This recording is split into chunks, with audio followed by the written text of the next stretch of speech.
Marsh Pod. We're recording this just on the heels of SimWorld today. I want to make sure there's no carryover of topics. So we are doing takeaways, my takeaways from the opening week. Some of these might have been mentioned high level. We're going to get through a lot of them. This whiteboard is filled with things. So won't be diving too much into the particulars, but we will be doing a little bit of a lot of things. So let's start it off. First off, Cooper Flag is that guy. Dominated LSU, obviously, and they rolled into their second one. No one had an answer for him. If he plays well in Vegas against SWBA talent, what made us think that playing in SimWorld U was going to be any different? It wasn't. Duke looks great. Cooper Flag looks like the exact same version that we left off with. We put our book down, we dog-eared a page, we picked it up, and lo and behold, Cooper Flag is still the exact same Cooper Flag that we saw back in SimWorld Prep for the originators, dominant as Duke gets rolling up to number 2 in the nation. Jay Slaughter's worth keeping an eye on. I think it's a little bit of some recency bias maybe on having seen him in that loss to Duke. LSU granted is 0-2, but he played very well. I liked the way that he attacked the rim. It was very effortlessly. He did it with aggression, which you don't typically see out of guys when they're facing off against an elite defense that Duke looks like they might be able to get inside. Is he suddenly a draft pick? I think he's a guy you might take on a flyer in the second round, but he's at least someone you have to check in on as the season progresses, because what he does offensively, the cap is going to be that he's a senior, and maybe there's not a lot more to be pulled from him, but the aggressiveness in which he played was interesting, entertaining, and worth keeping an eye on. Childs looks springy, and he looks good next to Levin Cutler. Yeah, Quincy Henderson, talked about this on SimWorld today, but the combination of those two was dominant, and the Tide easily marched over Arizona and then kept that thing rolling as well. Defensively, and this is just to the Arizona game, I liked the way they kept them out of rhythm and then picked them apart in the two-man action. That is my biggest entertainment piece from the first week, was DJ Childs and Levin Cutler. That two-man combination was really, really unique. I don't know if there was another one as dominant. Actually, I do know one. Trey Turner and Henrik Vekic. But Childs and Cutler was exceptionally dominant there. Jalen Snow might be the top pick in the coming up SWBA draft. Yeah, Jameson Johnson. Yeah, Henrik Vekic. Yeah, Trey Turner. But he had a two-way masterpiece on opening night against Darius Outlaw. Shut down Outlaw, and then turns around and plays elite offense on the other dime. 29, 8, and 11. We forgot that Jalen Snow was the number 1 recruit in the country because we got caught up in, there's Jameson Johnson, there's Glory Tate, there's Tyson Simpson, and then look, here's DJ Childs, here's Cooper Flag. Jalen Snow, the steady drumbeat through the first week, looked just like it. Question, do we have a different top guy for Jackson State? D. Woodley was the point of emphasis for Notre Dame's defense, and it showed because he really struggled in their opener against the Irish. They didn't have nearly the same success Notre Dame when they were going up against Richard Alpine, who went, I think, 7 for 7. I'm not advocating for a changing of the guard, but it has to be on the minds in the conversations at Jackson State of saying, yeah, D. Woodley might be what we expected to be number 1 guy, but here's Richard Alpine kind of going to work. There may not be a better team than Tennessee. Yeah, Duke's really good. Yeah, Miami's really awesome. But Tennessee doubling up on a Power 5 team, my goodness. And look, I'm not saying that Syracuse is the best measuring stick. They're not.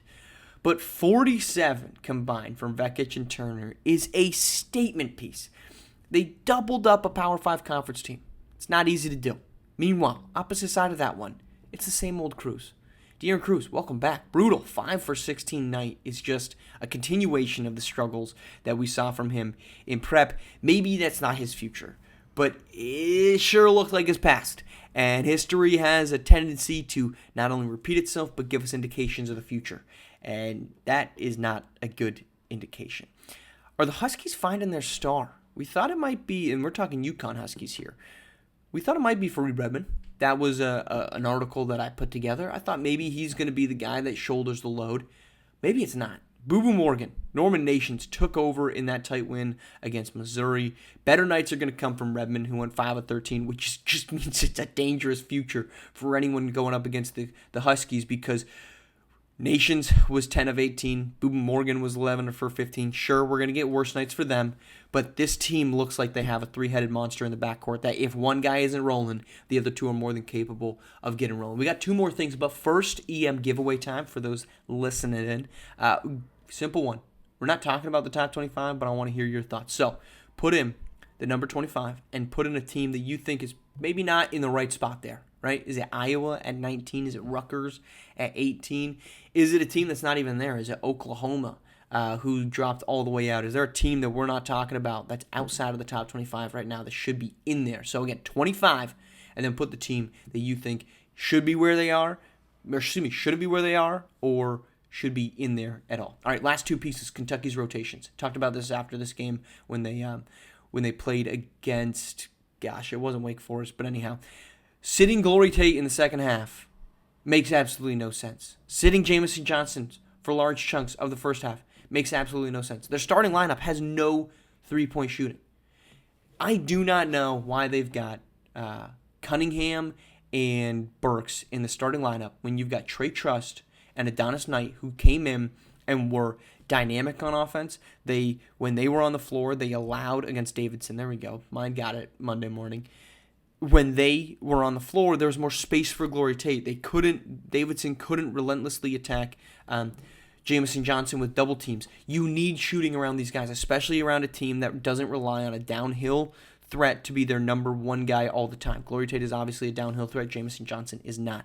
You need to be able to space the floor. Kentucky did not do that against Davidson until we got Trust and Adonis Knight out there. I would be curious to see if that changes, and if it doesn't, do they continue to rattle off wins? They're 2-0.